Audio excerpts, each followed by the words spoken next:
Football নিয়ে এবার ছাত্রদের সাথে মাঠে নামলেন বিদ্যালয়ের প্রধান শিক্ষক। শতাধিক প্রাচীন ইতিহাস বিজড়িত পানিহাটি নাটাগড় এলাকায় অবস্থিত স্বামী বিবেকানন্দ সেবা সমিতি বিদ্যালয়, যেখানে দিনে দিনে কমছে বিদ্যালয়ের ছাত্র সংখ্যা। আর তাই বিদ্যালয়ে পড়াশোনার পাশাপাশি এবার খেলাধুলার প্রতি ঝোঁক বাড়িয়ে বিদ্যালয়ের ছাত্রবৃদ্ধিতে তৎপর হলেন স্বামী বিবেকানন্দ সেবা সমিতির প্রধান শিক্ষক আশিস চ্যাটার্জি। এই বিদ্যালয়ের ছাত্রদের নিয়ে আন্তঃবিদ্যালয় সুব্রত কাপ আন্তর্জাতিক ফুটবল টুর্নামেন্টে অংশগ্রহণ করেন। ক্লাস্টার লেভেল জয়ী হয়ে নাটাগড়ের স্বামী বিবেকানন্দ সেবা সমিতি মহাবিদ্যালয়কে জাতীয় স্তরে নিয়ে যাওয়ার লড়াইয়ে 1 ইঞ্চি জমি ছাড়তে নারাজ বিদ্যালয়ের ছাত্ররা। জোর কদমে চলছে তার আগের প্রস্তুতি।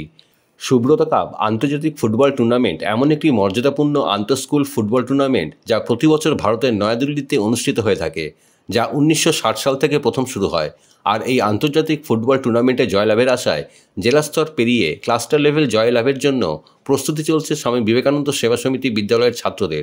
প্রতি বছরের মতো এবছরও ইতিমধ্যেই সুব্রত কাপে এই রাজ্যে চূড়ান্ত প্রতিযোগিতা শুরু হয়ে গিয়েছে।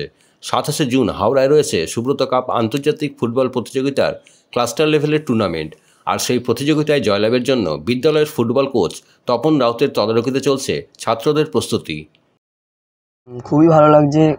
স্কুলের স্যাররা, তার পাশাপাশি নাটাগড় ফ্রেন্ডস স্টেশনের আমাদের স্যার তপন স্যার খুব কী বলবো, ভালো প্র্যাকটিস করাচ্ছে, আমাদের ভালো থাকার খাওয়া দাওয়া দিচ্ছে। আমি তো খুবই খুশি হব, কারণ আমার একটা প্লেয়ার হওয়ার খুবই স্বপ্ন, আশা। এই স্কুলের ছাত্রদের পেয়ে খুবই খুশি আছি। সবাই খেলা ছাত্র, ফুটবল খেলে, ফুটবলটা জানে। আর এই টুর্নামেন্টে হচ্ছে Subrata cup football international tournament. এটা তো আমরা সাব ডিভিশনের চ্যাম্পিয়ন হয়ে আমরা ডিস্ট্রিক্টে কোয়ালিফাই করেছিলাম। কোয়ালিফাইয়ে লাস্ট ডেতে আমরা চ্যাম্পিয়ন হয়েছি টাইব্রেকারে। তো টাইব্রেকারে চ্যাম্পিয়ন হয়ে যাওয়ার পর আমরা কোয়ালিফাই করেছি স্টেট লেভেলে, ক্লাস্টার লেভেলে হওড়াতে অর্গানাইজ হয়েছে 27 তারিখে নেক্সট রাউন্ডের খেলা। 27 তারিখে আমরা যদি চ্যাম্পিয়ন হতে পারি, ওখান দিয়ে আমরা স্টেট লেভেল খেলতে দিল্লিতে যাব।